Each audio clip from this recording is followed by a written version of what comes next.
Magandang tanghali mga kawaray. Yun. Talagang nakakamangha to yung kamuti ko kasi naabutan kasi to ng bukbok.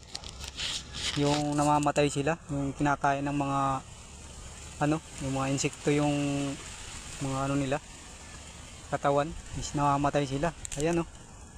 Ayan yung nila, pero di ko akalain mga kawaray na magkakaroon siya ng laman. Is konti lang naman to. Yung iba bago yun. Yan oh, wala ng dahon, kawawa naman. Pero ang nakakatuwa mga kawaray kasi sinubukan kung ng laman is nagkaroon din ng laman. Kahit pa paano is hindi tayo nalugi sa pagtatanim.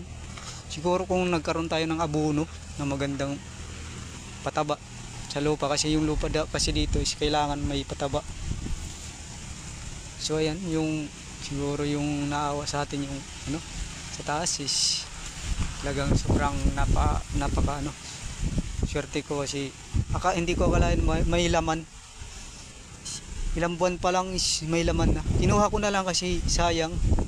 Ganon din naman galing sa nila papunta sa laman, kakaroon din ng bukbok. Kaya hanggang malinis pa is nakakatuwa mga kawaray kasi malinis. Ayan mga kawaray, tingnan nyo yung laman. Talagang makakakain din tayo mga kawaray. Nakakatuwa talaga yung may naano ka na. Siguro kung hindi naabutan ng bukbok to is, tapos may pataba tayo mga kawaray is, maganda siguro yung ng laman nito.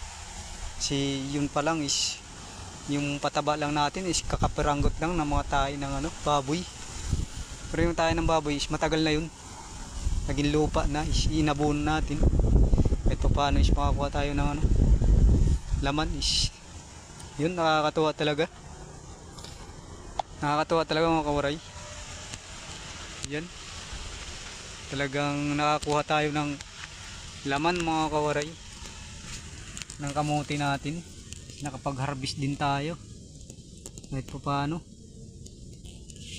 So ayan mga kawaray, is hanggang dito na lang kasi tanghali na, gutom na rin ako. Is bye bye mga kawaray.